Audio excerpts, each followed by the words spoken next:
Sekarang ada suatu badan di bawah presiden yang bernama BRIN.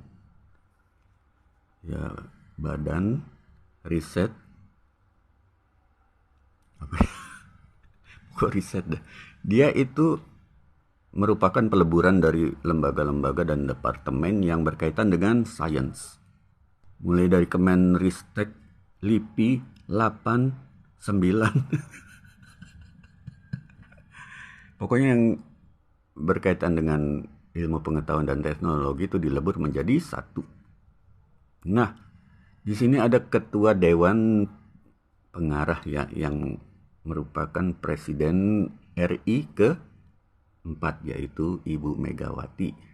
Di sini ada criticize, ada ya semacam apa ya, tidak bisa diterima kalau seorang yang berlatar belakang non-science itu menjadi ketua Dewan Pengarah BRIN. Nanti katanya akan bikin orang luar negeri pada ketawa. Aduh, ya sebenarnya begini, kalau kita berpikir itu jangan linier banget gitu ya.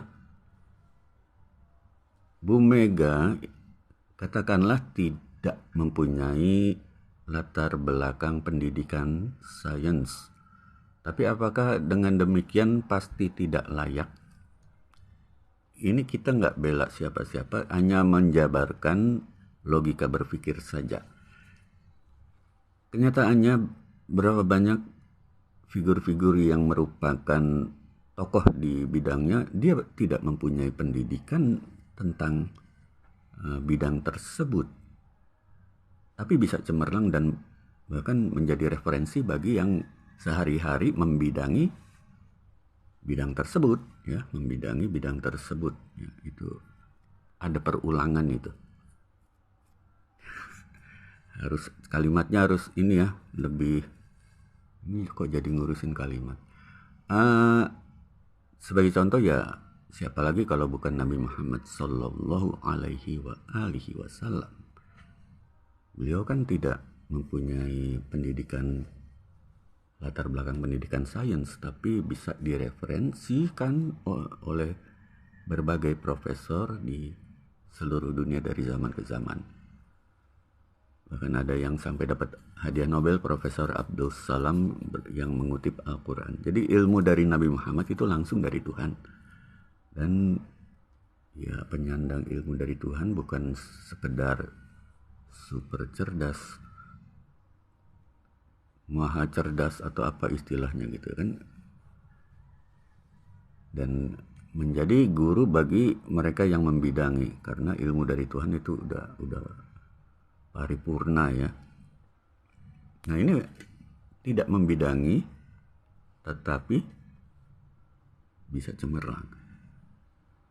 Profesor Buya Hamka juga ya, dia tidak membidangi tapi dapat gelar doktor honoris causa. Apalagi Bung Karno itu sampai 26-an ya gelar doktor honoris causa dari berbagai bidang, bahkan di luar bidangnya arsitektur emang dapat gelar doktor honoris causa, tapi di luarnya kan lebih mayoritas lagi itu tentang filsafat, tentang humaniora, tentang perdamaian, tentang ya pokoknya banyak gitu. Jadi Bung Karno itu dapat gelar doktor honoris causa karena Civitas Academica melihat sepak terjang beliau itu inspiring, ada nilai kecerdasan di situ, ada hal yang inspiring, sehingga diberikanlah gelar doktor itu kepada Bung Karno. Jadi tindakannya itu tindakan yang cerdas dan bersifat terobosan atau baru.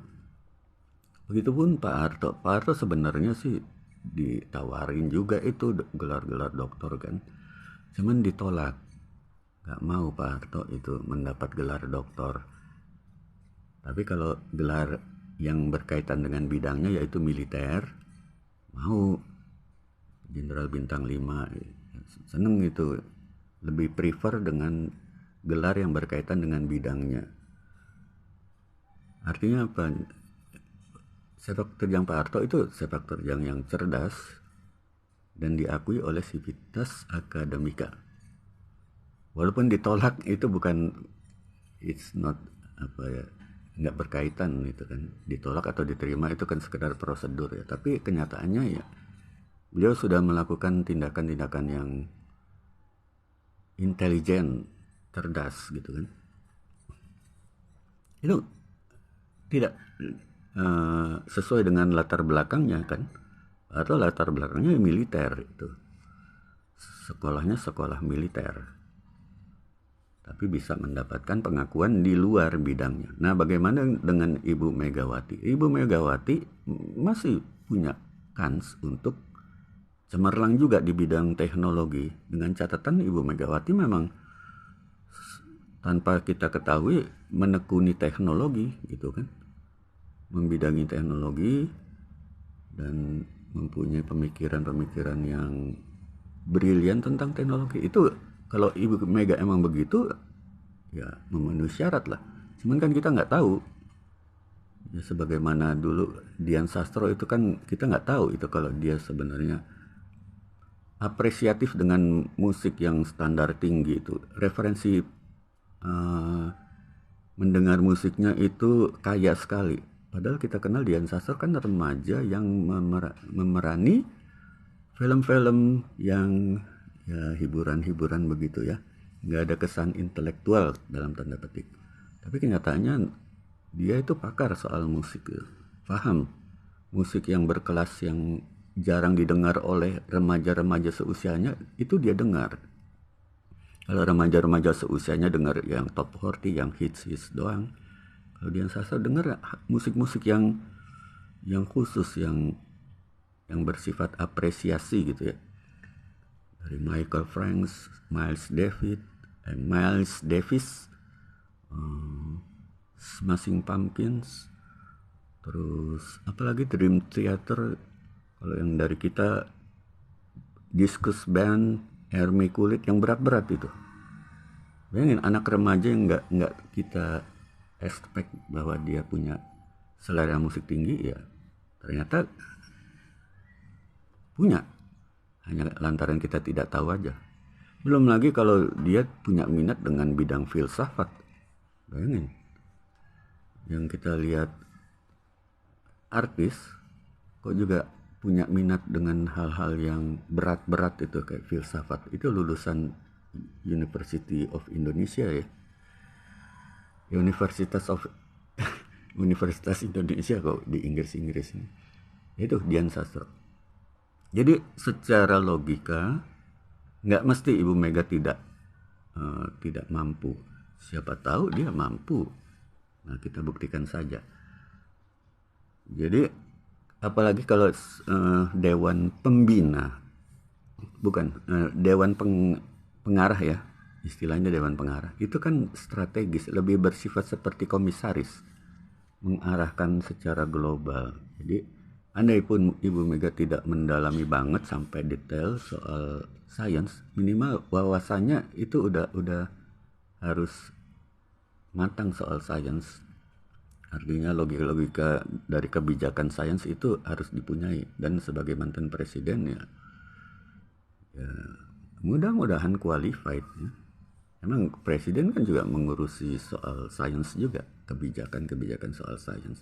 Jadi Ibu Mega tidak mesti akan membuat dunia akan ketawa melihat Bu Mega masuk dalam jajaran Dewan Pengawas, bahkan Ketua Dewan Pengawas BRIN yang membawahi para profesor doktor dalam bidang sains. No problem, secara logika berpikir no problem. Yang jadi masalah kita lihat ke depan, mampu tidaknya Bu Mega akan dibuktikan oleh Bu Mega sendiri. Dan selebihnya kita tidak tahu tentang apa yang dilakukan Ibu Mega tentang ilmu pengetahuan. Kalau kita anggap Ibu Mega tidak punya pengetahuan yang cukup tentang sains dan iptek, itu asumsi juga. sebagaimana kita mengasumsikan Dian Sastro yang ternyata mengejutkan. Ya enaknya begitu, jangan gampang langsung menghujat lah, langsung meledek. Nggak baik, itu mantan presiden kita, atau sebutlah Presiden Indonesia ke-4. Try this at home.